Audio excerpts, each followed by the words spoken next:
Hey, it's Bethany from Ludlam Family Farm. In this video, I'm going to go over all things electric. I've never even hung a light, so I'm not going to pretend that I know what I'm talking about when it comes to wiring the container. I'll have Hunter go over all that with you in a little bit. We had a lot of decisions to make about placements of lights, appliances, switches, and outlets. We needed to factor in where everything would be placed. We made a final layout of the container, and now that our power box is in, we can get started. If you don't like the vlog style of our video, I'll leave timestamps in the description box below so you can skip right over to the more detailed electric content. We visited my parents this past weekend. My dad just ran all the electric in an addition he's been building, so he gave Hunter a quick lesson on electric and answered questions we had. Hunter's done some basic electric in the past, but this was his first time doing anything like this.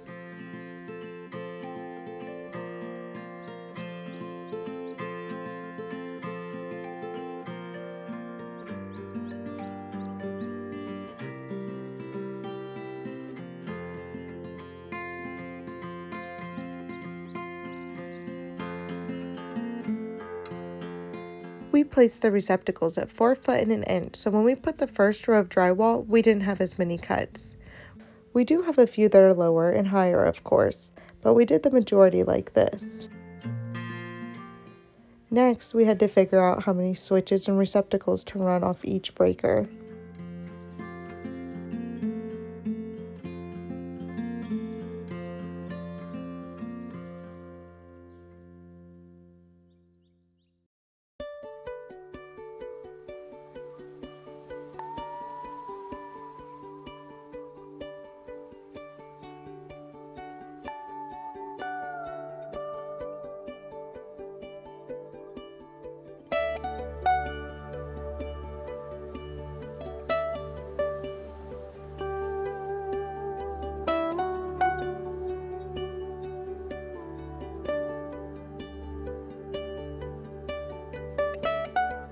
Sleepy baby couldn't hang on the container builder.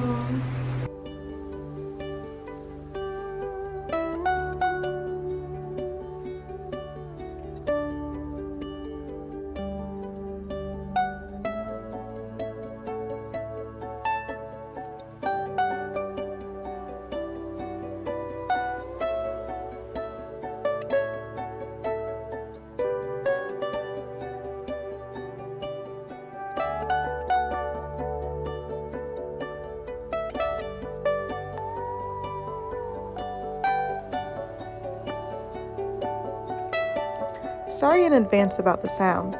The container is hot and we had fans on in the background when we made the next recording. By the time we listened to the audio, it was too late to go back and re-record because drywall was going up.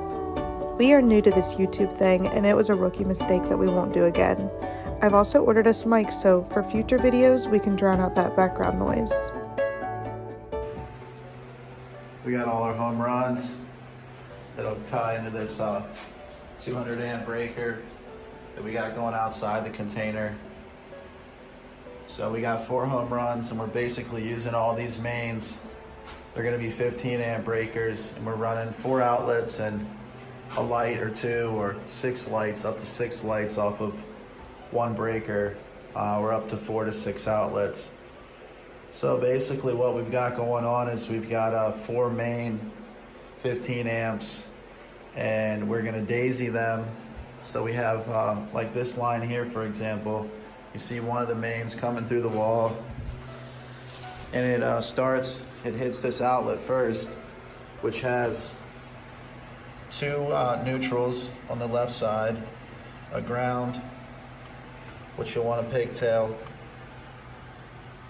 or just connect to the other ground. You'll connect the 2 grounds, and then you'll connect to this main ground here, because you'll have 2 grounds from these 2 wires. So basically we got 1 coming in, and then we're using that same power to go to our next outlet, which they call a daisy. So 1 is in, this other one is out, both neutral. 2 grounds go to here, so you'll tie them both together back here in this box. Then you'll just connect 1 of the grounds here on this green part. And then brass always goes to black. So you got an in and out here as well. Power coming in, power going out on black. It's pretty simple stuff. Daisy chain, and you can daisy once again up to like 4 to 6 outlets or 6 lights off the same 15 or 20 amp breaker. There are some things you will want to run your own breaker to, for instance like a refrigerator or a stove or a hot water heater. It's going to require certain gauge wire, and it's also going to require its own breaker. For instance, some of them run at like 100 amp or 200 amp, which means it's pulling a lot of power, so it will require that. Whereas these lights and these outlets, these receptacles, they pull a lot less power. Therefore, if you're charging a cell phone or a TV, that's nowhere comparable to the amount of power a dryer pulls or a stove. So keep that in mind. This method is for outlets, lights, ceiling fans, things that use minimal power. All right, so it daisies over to the next one here. This is a GFI. It's the same thing. You got power coming in, you got 2 neutrals, your ground's on the bottom here actually. All right, make sure you ground it on this GFI or it's useless. Alrighty, and then you got your 2 blacks here. You see the brass, black to brass always, and in and out. And then it's daisying over here to our other outlet in the kitchen. All right, and then we have it going from there to a switch. So you can daisy from a receptacle to a receptacle to a receptacle. And then I like to end at the switch. Some people go to the light and then the switch, but I prefer to go to the outlet and then the switch, which will be here. Receptacle to the switch, and then that switch can control the power to the light. If you went to the light, you'd have to run what they call a jump, and it's basically just more wiring, more work, where you could just run everything to a receptacle and end at a switch, and then you don't have to run any jumps. And it'll daisy off this switch. The switch does not have a neutral, so the neutral just stays in the box. You tie them off together. It's got a ground and it's got a hot. So you plug the hot in, the neutral stays in the side of the box, tied into the other neutral for your light. Then you get grounded. Then you bring that power up to your light, and that's where you're gonna end the daisy. So off this daisy, I got 1 light running to this switch. So that's 1, 2, 3, 4. So 4, I got 4 power sources coming off this 15 amp, 1 light, and 3 receptacles. So that would work. I could run a little bit more, but I don't want to push it too hard.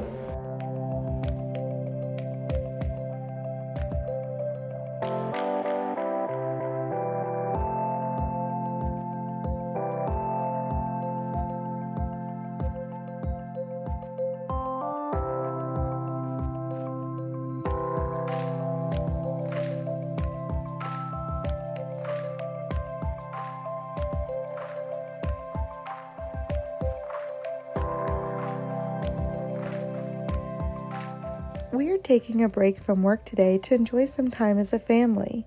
We've been working a lot, and it's really important to us to take some time together. With the weather warming up, we are trying to get to the beach as much as possible.